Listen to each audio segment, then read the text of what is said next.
Bonjour à toutes et à tous et bienvenue sur le podcast des Chroniques de l'éveil, le podcast qui vous aide à affiner votre art de l'introspection en bousculant votre conscience, en vous permettant de voir les choses autrement. Ce que vous êtes, ce qui vous traverse, vos pensées, pour que vous soyez détaché de tout ce que vous pensiez être votre identité pour mieux vous connaître et mieux comprendre ce qui se joue en vous et autour de vous. Parce que pour moi, vivre, c'est ressentir des émotions, ressentir des sensations, c'est être, surprise par la vie et apprendre à répondre à la vie avec confiance et avec conscience. C'est-à-dire à se dire que quoi qu'il arrive, je saurai répondre à ce que la vie met sur mon chemin. Et donc, là, ça fait 3 épisodes que je vous propose sur le thème de la série, comme une série plutôt. Le thème, c'est le chemin de la résilience. Pour explorer en fait que parfois on vit des traumas dans notre vie qui nous obligent à mettre de côté, à bien enfouir une émotion trop douloureuse ou trop inconfortable, qui vient malgré tout nous narguer tout au long de notre vie, que nous portons comme un fardeau, qu'on va retrouver dans notre regard, dans notre attitude. On va nous le reprocher aussi, même si on n'en a pas conscience, même si on ne fait pas le lien avec cet événement. Et en fait, l'objectif, c'est justement de ne pas aller focaliser à trouver absolument pourquoi on est bloqué, à comprendre ce blocage, mais plutôt à s'autoriser à être authentique avec soi et à décider d'être totalement aligné entre ce qu'on dit, ce qu'on fait, ce que l'on pense, pour pouvoir être connecté à tout ce qui nous traverse. C'est-à-dire que au lieu d'aller analyser tout ce que j'ai vécu pour essayer d'y trouver du sens, je pars de ce que je ressens aujourd'hui. Quand c'est disproportionné, quand c'est quelque chose que je ne comprends pas, que je n'arrive pas à gérer, que je n'arrive pas à contrôler, qui est soudain, qui est dans quelque chose d'impulsif comme une colère et cetera, qu'il y a une partie de moi qui sent qu'il y a quelque chose qui est pas cohérent, qui est justement pas aligné avec la réponse adaptée, en fait, à ce que je suis en train de vivre, eh bien, c'est là que je vais avoir les réponses parce que je vais faire le lien avec ce qui m'est arrivé dans le passé, parce que je vais aller voir les synchronicités, parce que c'est comme un petit peu si tout d'un coup dans votre tête ou dans votre corps, il y avait vraiment des chemins qui se faisaient entre cette émotion, cette colère, cette tristesse, cette frustration que vous êtes en train d'exprimer, de hurler et quelque chose que vous avez vécu avant. Et ça vous donne une clé qui vous dit: «Attention, ce sujet-là, il n'est pas du tout maîtrisé émotionnellement. C'est quelque chose qui vient encore te bouleverser, c'est quelque chose qui va encore te bloquer». Parce que ton système nerveux, il a trop peur que tu revives la même chose. Et prendre conscience que vivre l'émotion n'est pas revivre le traumatisme, ça c'était dans le 3e épisode, ça nous permet de remettre les émotions à leur place. Et ça, c'est le sujet du 4e épisode. C'est-à-dire que plus je suis conscient de ce que je vis dans le moment présent, ça veut dire que j'arrête de penser avec la version de moi traumatisée d'hier, avec la version de moi qui n'avait pas le niveau de conscience que j'ai aujourd'hui. Parce que nous sommes des êtres d'évolution, donc même si on ne fait pas de psychologie, même si on ne s'intéresse pas au développement personnel et cetera, les expériences de la vie font que notre intelligence émotionnelle, elle évolue. Et on le voit, il y a, avec les espèces ou même nos enfants, très facilement, ils arrivent à se servir des écrans, du tactile et cetera. Parce qu'il y a une sorte d'intelligence, on le voit chez les animaux, quand l'espèce a compris, a mis en place quelque chose, eh bien, les les descendants, ceux qui arrivent après, eh bien, ils ont comme acquis, comme inné, cette nouvelle fonctionnalité. Donc, participons à ce mouvement que j'aimerais créer, qui est de se dire: «L'introspection, c'est un art de vivre, c'est quelque chose de naturel». Au lieu de toujours aller juger ce que je fais, juger mes émotions, ne pas leur laisser la place de s'exprimer, juger les émotions des autres, trouver que «Oh bah elle, tu te rends compte, elle s'est effondrée en pleine réunion, mais lui, il a poussé sa gueulante, il est insupportable et gna gna gna, gna gna gna» et donc toujours d'être en train de critiquer les gens quand ils sont dans leurs émotions et de croire qu'en fait l'humain, il est censé ressembler à un robot qui a pas d'émotion, qui a pas d'avis, qui s'exécute. Ce n'est pas ça la vie en fait. Aujourd'hui, on a tous peur que les ordinateurs, l'intelligence artificielle manipulent les êtres humains et nous détruisent, eh bien, ne réagissons pas comme eux. Développons notre intelligence émotionnelle et plus nous développons à titre personnel ce qu'on appelle ce développement personnel, plus on va permettre au collectif de se développer et de s'éveiller aussi. C'est l'effet papillon, c'est-à-dire que si vous êtes honnête avec vous, vous choisissez vos comportements, vous les réadaptez en fonction de ce que vous voulez être et ce que vous voulez ressentir, plutôt qu'en fonction de ce que vous pensez devoir paraître, pensez devoir posséder, pensez devoir, correspondre pour rentrer dans les cases de la société, de votre religion, de votre famille, et cetera. Si vous êtes focalisé sur vous, ce que vous voulez, ce que vous ne voulez plus tolérer, et que vous montrez aux autres, à vos enfants, vos conjoints, vos collègues, que l'on peut s'autoriser à être soi dans sa vulnérabilité, dans sa sensibilité, et que oui, parfois, la réponse adaptée à la situation, c'est la colère. Parce qu'on abuse. On abuse de vous, de votre gentillesse, de votre générosité. On a déplacé vos limites. On a, comment on pourrait dire, violé votre intégrité. Eh bien oui, la réponse, c'est peut-être la colère, c'est peut-être la révolte. Parfois, vous êtes face à quelqu'un qui, vous tient tête, qui est complètement enfermé dans ses propos, qui veut absolument avoir raison. Bah oui, la réponse, c'est peut-être de faire preuve de diplomatie et de ne pas répondre et pas argumenter. Vous allez juste exprimer votre avis, mais vous n'allez pas pousser le bouchon à vouloir montrer que vous avez raison parce que de toute façon, vous allez perdre, entre guillemets, «le combat» puisqu'il ne vous donnera jamais raison. Par contre, dans votre attitude, si vous êtes aligné entre ce que vous pensez, ce que vous dites et ce que vous faites, ça va l'inspirer. De la même façon, en tant que parent avec nos enfants. Si on est aligné entre ce qu'on dit, ce qu'on revendique et ce que l'on fait, ce que l'on est, nos enfants, ils regardent ce que nous sommes. Ils regardent aussi ce que nous faisons, plus qu'ils écoutent ce que nous leur disons. Si on leur dit de ne pas faire quelque chose et que nous, on le fait tout le temps, on n'aura aucune crédibilité. Donc, choisissons d'incarner ce que l'on veut devenir. Donc, j'en ai parlé un petit peu dans les différents épisodes, mais aujourd'hui, on parle tout le temps de ce pouvoir d'attraction, de manifestation. Honnêtement, ça fait plusieurs années que je suis sur ces différents sujets et ça prend du temps de comprendre comment, parce qu'on le fait intellectuellement, ça se fait pas intellectuellement. Comment je peux me connecter? On nous dit, essaye d'imaginer, d'incarner la personne que tu veux être. Si tu veux être plus riche, réagis comme quelqu'un qui est riche. Donc ne sois pas dans le manque, vois toutes les richesses que tu as. Idem, si tu veux, être en bonne santé, et cetera. Fais des choses que la version de toi qui a déjà ce que tu voudrais ou qui est déjà ce que tu voudrais ferait. Dans ta façon de t'habiller, te comporter, de répondre aux gens, et cetera. Et en fait, ça prend du temps parce que, bah, justement, si on a toutes ces émotions qui nous limitent de nos traumas, ils vont venir faire des barrages, ils vont nous dire tout le temps: «Ah oui, mais non. Oui, mais moi. Oui, mais moi, c'est pas possible. Avec ce que j'ai vécu, c'est pas possible. Oui, mais moi, si toute ma vie, on m'a répété que les patrons sont des escrocs. Oui, mais moi, si j'ai une loyauté familiale qui fait que je ne peux pas être plus riche que mes parents. Oui, mais moi, si j'ai un oncle qui s'est pendu parce qu'il a fait faillite. Oui, mais moi, si dans ma famille, ils sont tous plombiers, et que moi, je rêve, d'être peintre, je vais passer pour, un nul et je ne sais quoi.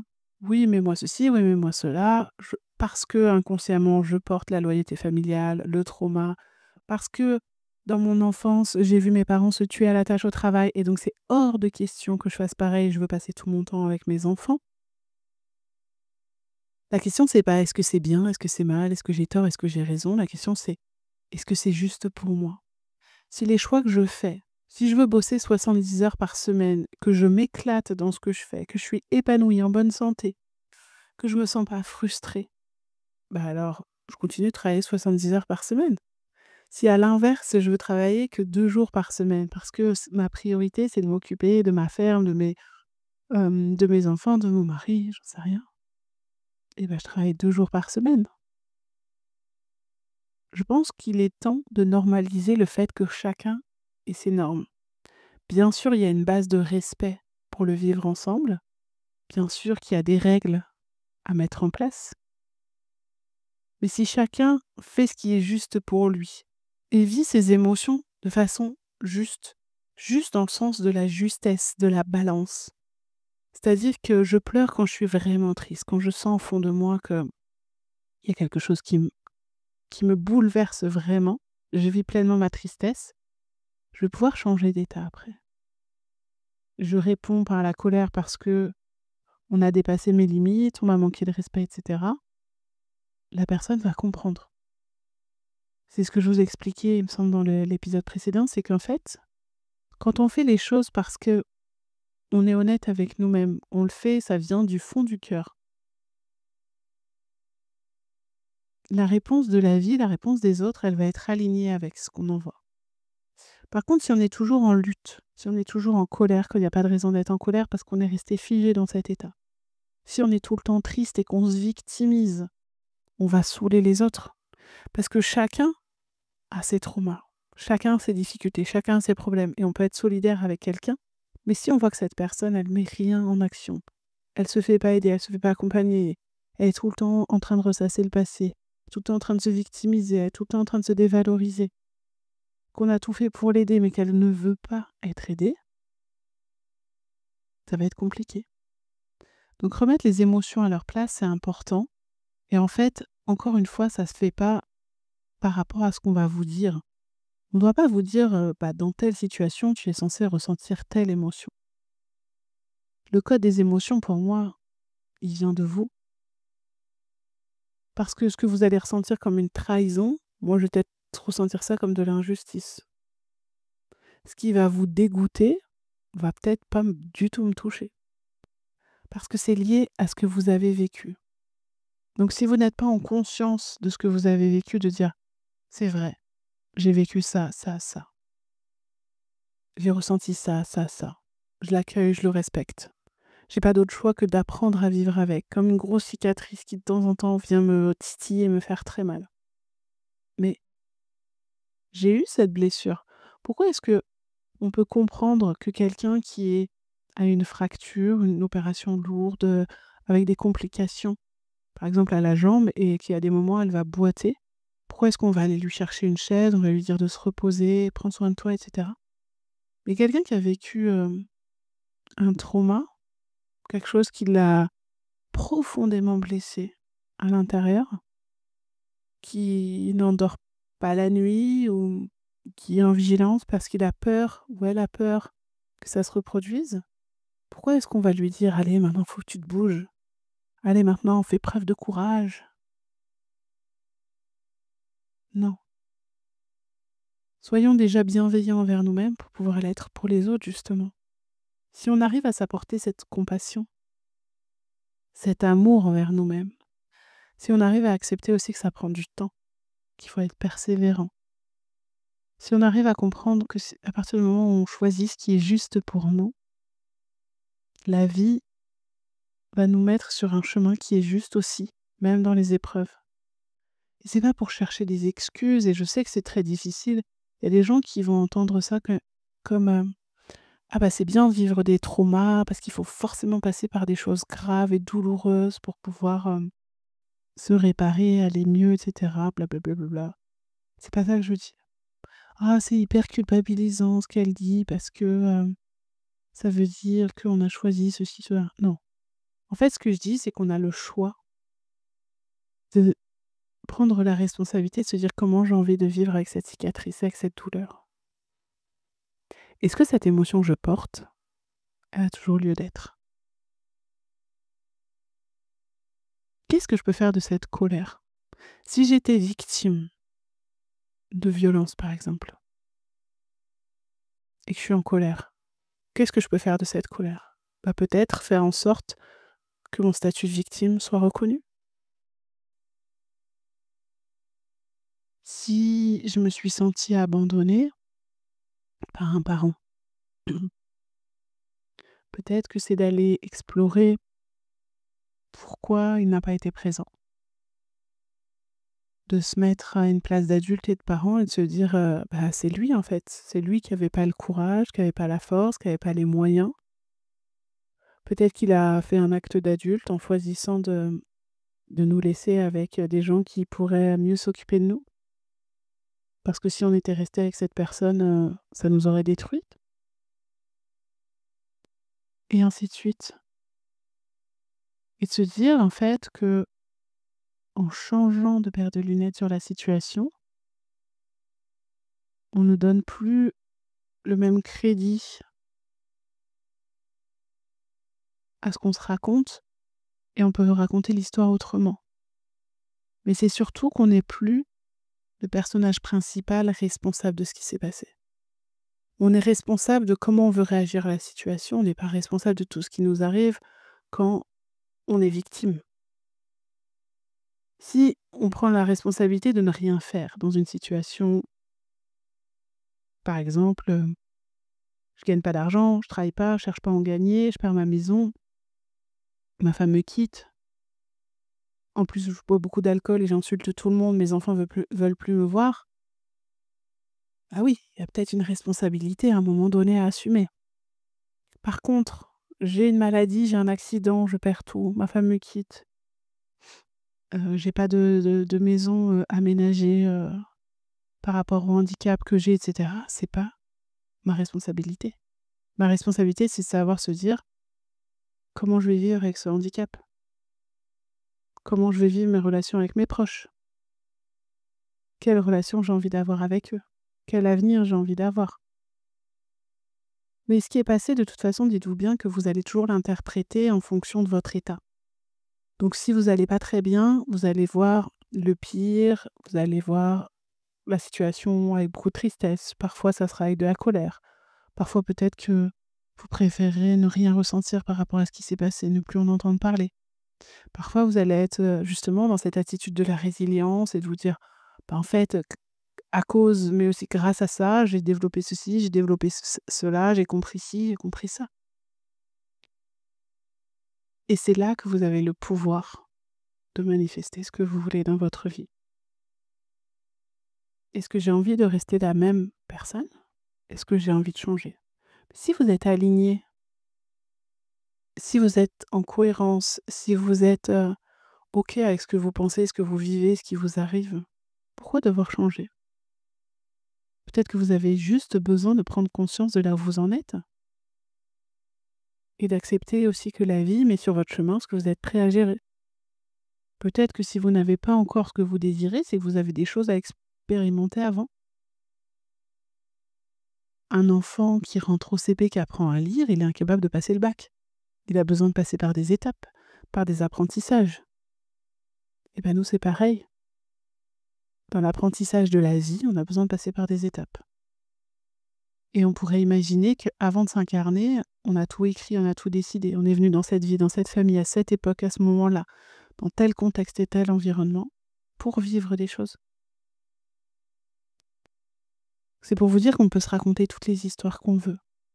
On peut se dire que c'est quelque chose de plus grand qui dirige pour nous, ou on peut se dire que c'est nous, notre âme, notre conscience qui a décidé avant de venir, de vivre ce qu'elle avait à vivre. On peut se demander si on a notre libre arbitre, on peut se demander si tout est déjà écrit ou si on peut s'amuser avec le jeu de la vie, justement à bouleverser les enjeux, à ne plus avoir la pression des enjeux et à jouer avec le jeu JE. Et ça se fait comme j'ai appelé mon compte, en explorant qui je suis, explore ton jeu JE. Explore-toi, explore ce que tu vis. Mais pas en t'analysant toute la journée, en remplissant des tableaux, en tirant des cartes tous les matins, en faisant ton thème astral, ta révolution solaire, etc. Ah, j'emploie des mots, je ne sais même pas ce que c'est. Parce que je sais que ça guide les gens. Mais les gens qui s'en servent le font comme un guide et pas forcément comme quelque chose qui va diriger leur vie. Et donc c'est ça, remettre les émotions à leur place, remettre notre mental à sa place. Notre mental, il est là pour nous aider à concrétiser nos projets. Il n'est pas là pour décider à notre place. Notre système nerveux, il est là pour nous protéger du danger. Il n'est pas là non plus pour décider notre vie. On sait que le cerveau et le système nerveux, ils veulent pas qu'on soit heureux. Eux, ils veulent qu'on soit en vie, qu'on soit en sécurité. Donc l'opposition à l'angoisse, c'est pas du tout le bonheur, c'est la sécurité, c'est le sentiment de sécurité. Si vous vous sentez en sécurité, vous pouvez vivre tout ce que vous voulez. Parce que vous avez la confiance.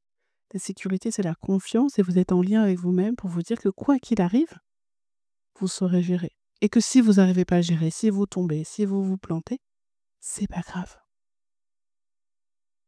Vous vous libérez des enjeux pour être dans le jeu de la vie. Si vous voulez que je vous accompagne justement à déprogrammer cette peur de l'enjeu, à mieux vivre en harmonie avec vos émotions, à remettre chacun à sa place, vos blessures, vos émotions, votre mental, votre système nerveux, etc. Contactez-moi, je mettrai toutes les infos en légende de cet épisode et je vous dis à très vite pour un nouvel épisode podcast.